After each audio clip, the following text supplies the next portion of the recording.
اهلا بيكم فيديو جديد، فيديو الفسيخ.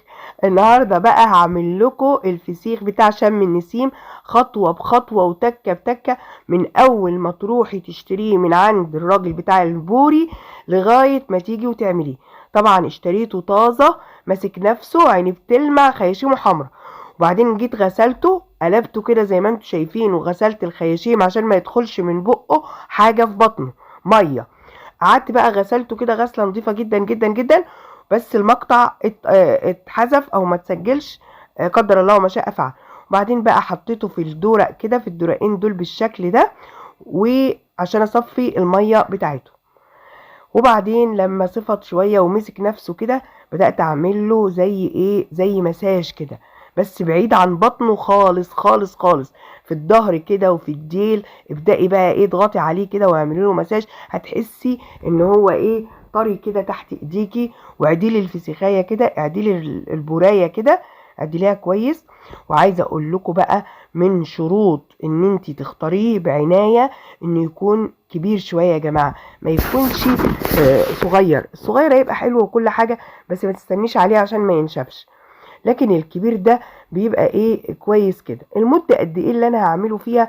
والله بفكر، احنا دلوقتي بقالنا 10 ايام او حاجة عن شم النسيم، فانا بفكر افتح عليه كمان 9 ايام، 10 ايام، ونشوف الدنيا فيها ايه. لكن طبعا هو سهل جدا وما بياخدش وقت. لكن اقول لكم على حاجة، تكات الفسيخ بعد اختياره ان هو يكون طازة جدا مش مثلج، وطازة، ان هو يا جماعة بعد غسله يتنشف كويس جدا جدا جدا. اللي تنشيفه دي وتنشيف الخياشيم من الدم قبل ما تعمليه هي اللي بتعمل ريحة. فانا عملت له خطوات كتيرة جدا جدا في التنشيف. عملت له زي ما انتوا شفتوا كده، فردته على صينيه، حطيته كده مقلوب عشان ينزل الميه بتاعته. رجعت تاني نشفته بمناديل، رجعت تاني حطيته كده، رجعت سيبته في الهواء على صينيه لغايه ما ايه، ما السمكه تمسك نفسها معاكي وتبداي تدلكي كده في ظهرها وديلها، ملكيش دعوه ببطنها. وبعدين بعد كده الخطوه اللي جايه، بتجيبي بقى ملح خشن، بيفضل عشان ما يبقاش حادق. الناعم كويس برضو بس بيخليه حادق. ملح خشن، وبتجيبيه من عند العطار، وبتجيبي شطه، وبتخلطيهم على بعض. في ناس بتحط كركم، في ناس بتحط كركم عادي، حط اللي انت عايزاه. في ناس بتحط ورق لورا، بتحط ورق لورا عادي برضه. وابدأي بقى وانت قاعده كده، ما تعتمديش ان السمكه نشفت وباينه قدامك انها ناشفه. لا، الخياشيم محتاجه برضه ضغطه، ومحتاجه تنشيف كويس جدا جدا من الدم. فببدأ انشفها كويس قوي قوي قوي على قد ما اقدر، وافتحها كده وابص فيها لغايه ما الاقيها ناشفه خالص. ابدا بقى احشي الخياشيم بالملح على الخشن على الشطه ده، وكتري بقى كتري كده، واملي البق، واملي الخياشيم وكده. وابدأي بقى ايه، اعمليه واحده واحده، ورصيه في صينيه كده. اهم حاجه بعيد تاني، التنشيف. خطوه التنشيف دي هي اللي مهمه جدا، خطوه الغسيل والتنشيف. عارفين بره ممكن يكونوا بيعملوه حلو قوي وطعمه حلو وكل حاجه، بس في ريحه. انا اللي لاحظته، انا بقالي سنتين بعمله، اللي لاحظته بقى ان اللي بيتعمل في البيت ما بيبقالوش ريحه. طب انا لما جيت اربط الحاجتين ببعض، لقيت ان الراجل الفسخاني لما يجي يعمل برميل واتنين وتلاتة وعشرة، هيغسل ايه ولا ايه ولا ايه ولا ايه، وهيغسل امتى وفين؟ فهو بياخده كده، ممكن يصب عليه شوية ماء وخلاص ويحشيه، لكن او ما يغسلوش خالص ويحشيه، بيبقى طعمه حلو. وما بيبقاش فيه مشكلة على فكرة، يعني ما بيبقاش فيه مشكلة حاجة، يعني بيبقى طعمه جميل. لكن الريحة، واحنا خلاص بنتعود ونستعمل الريحة. طب احنا عايزين نعمله لأولادنا وياكلوا فسيخ وما يتعقدوش منه، لأنه مفيد برضه وحلو، ومرة في السنة بناكله مفيش مشكلة ونحبه، ولحمه بيبقى زبدة كده، زبدة. طيب اعمله ازاي بقى من غير ريحة؟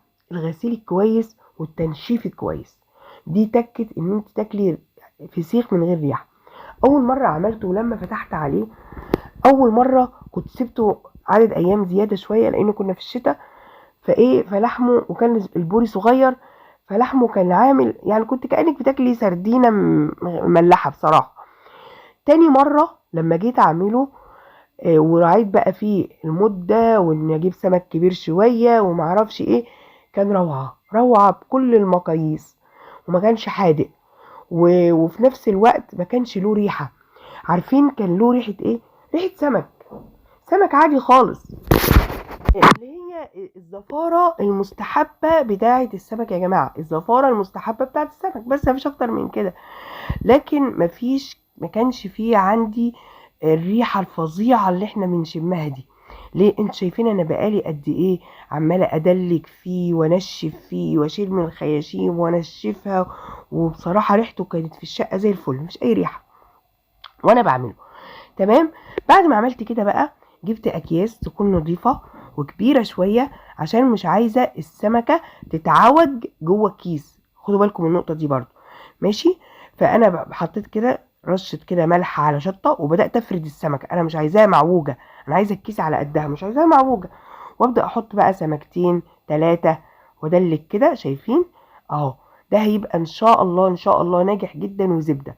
وخليكم فاكرين انا عاملاه يوم 10، يعني انا ان شاء الله هفتح عليه يوم شم النسيم او قبلها بيوم.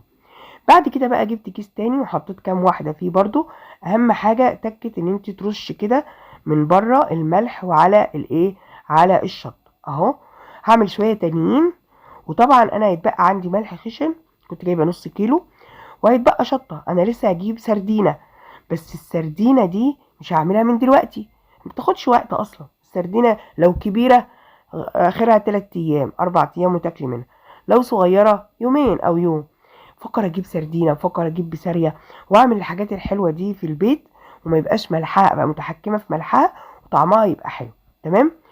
فالفيديو اللي جاي ان شاء الله او كمان كام يوم كده هقوم عاملة السردينة وافتح عليها برضو ايه يوم شم النسيم. خلاص يا جماعة، هو مفيش وقت، اللي عايز يعمل دلوقتي النهاردة عشان يلحق معاه. خلاص ما عادش وقت خالص خالص خالص. لو مش هتشتري وهتعملي، انزلي هاتي بوري واعمليه دلوقتي، وان شاء الله تاكلي من ايديكي احلى فسيخ. انت لو كنت سألتيني من كام سنة ايه من المستحيلات اللي انت ممكن تمر بيها في حياتك او تعمليها، هقول لكم ان انا مثلا اكل فسيخ او ان انا اعمل فسيخ. لا، انا اكلته وعملته وعجبني جدا جدا جدا. عايزاكي تتجرئي وتجربي وتعملي بنفسك في البيت كل حاجة اعمليها بنفسك. كان عندي علبة بقى حلوة كده كبيرة، ساعات بحط فيها مخبوزات، احط فيها سمك، احط فيها الفسيخ، اخزن فيها حاجة. فجبتها كده يا دوب تاخد الايه الربطة الجميلة بتاعتنا دي. بعد ما جيت احطه كده قلت لا، ده اما انا الفه بستريتش راب كمان علشان يبقى محكم الغلق كده، ما يدخلوش اي هوا ولا يطلع لي اي حاجة ولا روايح ولا كده. هقوم حطاه كده وحطاه في العلبة وقافلة عليه وناسياه بقى لغاية قبل شم النسيم اليوم ان شاء الله، لان هنسافر. هطلعه بقى ونشوف مع بعض. بحبكم جدا وما تنسوش اللايك. مع السلامة.